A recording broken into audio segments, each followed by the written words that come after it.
LG के दरमियान टकराव बढ़ता दिखाई दे रहा है। एलजी सक्सेना ने दिल्ली हुकूमत की एक्साइज पॉलिसी की सीबीआई इंक्वायरी की सिफारिश की है। एलजी ने कहा है कि इस पॉलिसी की वजह से लोगों को फायदा पहुंचाने की कोशिश की गई है और कवायद की खिलाफ वर्जी की गई है। एलजी के इस हुक्म पर आम आदमी पार्टी ने जवाबी कार्रवाई की है। आम आदमी पार्टी के तर्जुमान सौरभ भारद्वाज ने कहा है कि मरकजी हुकूमत अरविंद केजरीवाल की शोहरत से खौफजदा है, इसलिए अब तमाम एजेंसियों से तहकीकात कराई जाएंगी। आम आदमी पार्टी अरविंद केजरीवाल की सरकार कट्टर बेईमान सरकार है। यह शिकायत मैंने सीबीआई को, लेफ्टिनेंट गवर्नर साहब को एक्साइज पॉलिसी के ऊपर दी थी। आज गवर्नर साहब ने जो इसके ऊपर सीबीआई इंक्वायरी इनिशिएट की है, मैं उसके लिए बधाई देता हूं उनको भी और दिल्ली और देश के लोगों को, क्योंकि अब दूध का दूध और पानी का पानी होगा।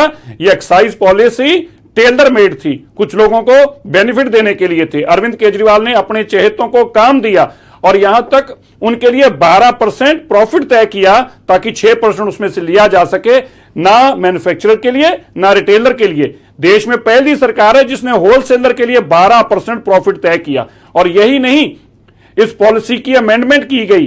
जो पॉलिसी एक बार कैबिनेट से अप्रूवल होगी उसके बाद उसको बदला नहीं जा सकता था। ग्रुप ऑफ मिनिस्टर्स ने, मनीष सिसोदिया ने इसमें बदलाव किया और यहां तक इस पॉलिसी में क्लियर लिखा है एक आदमी 3 काम नहीं कर सकता। यहां होलसेलर भी वही है, रिटेलर भी वही है और मैन्युफैक्चरर भी वही है। तीनों आदमी एक ही नाम से, अलग अलग नामों से एक ही काम को कर रहे हैं, जबकि एक ग्रॉस वायलेशन थी पॉलिसी की, क्योंकि उनसे करोड़ रुपया ऐंठा गया था। अब दूध का दूध पानी का पानी होगा। अरविंद केजरीवाल के मंत्री और जिन जिन लोगों ने पैसा लिया था अब बहुत जल्दी था। ये हर भारतवासी के लिए बड़े गौरव की बात थी कि भारत के एक मुख्यमंत्री को विदेश की सरकार बुला रही है न्योता देके और कह रही है कि आप सैकड़ों विदेशों से आए हुए नेताओं के सामने अपने दिल्ली मॉडल की बात करें, और नरेंद्र मोदी अरविंद केजरीवाल को रोक रहे हैं। नरेंद्र मोदी जी क्यों नहीं चाहते कि दिल्ली वालों का नाम हो? और आज जब एक हिंदुस्तान के लोकप्रिय मुख्यमंत्री को विदेश की सरकार बुला रही है तो नरेंद्र मोदी जी को ईर्ष्या हो रही है, नरेंद्र मोदी जी को जलन हो रही है। एक छोटे से प्रदेश के एक मुख्यमंत्री से जलन हो रही है। वो नरेंद्र मोदी जी जो साल में, मुझे लगता है दर्जन भी कहूं तो वो कम होगा, दर्जन से ज्यादा बार विदेशों में जाते हैं।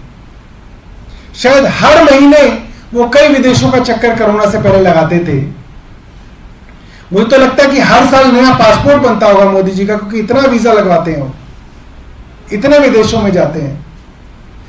उन नरेंद्र मोदी जी को आज एक दिल्ली के मुख्यमंत्री से जलन और ईर्ष्या सिर्फ इसलिए हो रही है कि आज दिल्ली के मुख्यमंत्री को विदेश की सरकार न्योता देके बुला रही है और कह रही है कि आप हमारे यहां आइए और विदेशों से आए हुए सैकड़ों नेताओं के आगे दिल्ली मॉडल के बारे में उनको बताइए। ये किस प्रकार के बेबुनियाद, हास्यास्पद, बेसिर पैर के तर्क देते हैं? अरे जब तुमने 42 विधायकों को गिरफ्तार किया, झूठे साबित हो गए, कहीं कुछ नहीं निकला। जब तुमने हमारे मुख्यमंत्री पे सीबीआई का छापा मारा, उप मुख्यमंत्री पे सीबीआई का छापा मारा, कहीं कुछ नहीं निकला। तुमको लगता है इस बदर घुड़कियों से, इस प्रकार की कार्रवाइयों से हम लोग डर के घर में चुपचाप बैठ जाएंगे? पूरे देश के सामने भारतीय जनता पार्टी को बेनकाब करेंगे। और आज भारतीय जनता पार्टी चंद पूंजीपतियों की दलाल पार्टी बन गई है, उनके लिए काम कर रही है, देश को लूटने का काम कर रही है, महंगाई बढ़ाने का काम कर रही है। इस मुद्दे पर हमारी लड़ाई है। जिसके मॉडल को देखने के लिए, केजरीवाल मॉडल को देखने के लिए, स्कूल को देखने के लिए अमेरिका के राष्ट्रपति की पत्नी आती है, नॉर्वे के पूर्व प्रधानमंत्री आती है, संयुक्त राष्ट्र संघ के पूर्व महासचिव आते हैं, कई राज्यों के मुख्यमंत्री आते हैं। वो लोग आपको भ्रष्टाचारी दिख रहे हैं, उन पे आप कार्रवाई करने के लिए, गला दबाने के लिए तैयार हैं। जिस एक्साइज पॉलिसी में भ्रष्टाचार की बात आप कर रहे हैं, शर्म आनी चाहिए भारतीय जनता पार्टी को। 1300 करोड़ रुपए का मुनाफा 4 महीने में उस एक्साइज पॉलिसी से दिल्ली सरकार को ये कैसे पचेगा? मोदी जी की सरकार को ये कैसे पचेगा कि दिल्ली के गरीब बच्चों को अच्छी शिक्षा मिल रही है, मोदी जी को यह कैसे पचेगा कि दिल्ली में गरीब और मिडिल क्लास लोगों को अच्छी स्वास्थ्य की सुविधा मिल रही है। इसीलिए पहले मोदी जी ने पहले हमारे स्वास्थ्य मंत्री को गिरफ्तार करवाया और अब हमारे शिक्षा मंत्री और उप मुख्यमंत्री मनीष सिसोदिया जी को गिरफ्तार करने की कोशिश कर रहे हैं। किस तरह के आरोप लगाए जा रहे हैं? आरोप सुनकर तो हंसी आती है। आरोप लगाया जा रहा है भारतीय जनता पार्टी द्वारा कि मनीष सिसोदिया जी, जो फाइनेंस मिनिस्टर भी हैं, ने एक्साइज पॉलिसी के तहत भ्रष्टाचार किया है। उन्होंने लॉस टू द एक्सचेकर किया है।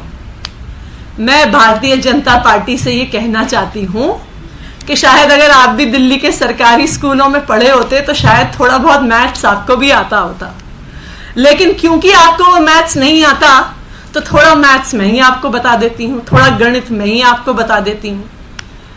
लॉस टू द एक्सचेकर का मतलब होता है कि जितना पैसा सरकारी खजाने में आ रहा था या जितना पैसा सरकारी खजाने में आना चाहिए था, उससे जब कम पैसा आया तो उसको लॉस टू द एक्सचेकर कहते हैं। मनीष सिसोदिया जी ने फाइनेंस मिनिस्टर होते हुए इसका बिल्कुल उल्टा किया। वो जो नई एक्साइज पॉलिसी लेके आए उसके तहत सरकारी खजाने में आने वाला पैसा बढ़ गया, रेवेन्यू की चोरी रुक गई। तो मैं भारतीय जनता पार्टी को बताना चाहूंगी कि इसे लॉस टू द एक्सचेकर नहीं कहते हैं, इसे प्रॉफिट टू द एक्सचेकर कहते हैं। सरकारी खजाने को होने वाला मुनाफा जो पुरानी सरकारों और पार्टियों द्वारा एक्साइज पॉलिसी चलाई जाती थी, उसके तहत 2019-20 में दिल्ली सरकार को 4,109 करोड़ का रेवेन्यू हुआ। 2020-21 में मनीष सिसोदिया जी एक नई एक्साइज पॉलिसी लेके आते हैं, वो भी नवंबर के महीने में, यानी मात्र 4 महीने ये नई एक्साइज पॉलिसी 2020-21 के फाइनेंशियल ईयर में चली, लेकिन मात्र 4 महीने में दिल्ली सरकार को 1300 करोड़ रुपया ज्यादा सरकारी खजाने में मिला। 2020-21 में सिर्फ 4 महीने जब नई पॉलिसी चली तो दिल्ली सरकार को 5,446 करोड़ एक्साइज से रेवेन्यू हुआ। तो मैं 2019-20 में 4,109 करोड़ रुपए एक्साइज डिपार्टमेंट में रेवेन्यू के तहत आए। 2020-21 में जहां पर 8 महीने पुरानी पॉलिसी चली, मात्र 4 महीने नई पॉलिसी आने के बाद दिल्ली सरकार के एक्साइज डिपार्टमेंट को 5,446 करोड़ रेवेन्यू आई। यानी मात्र 4 महीने नई पॉलिसी आने से पब्लिक एक्सचेकर को 1300 करोड़ रुपए का मुनाफा हुआ। तो मैं भारतीय जनता पार्टी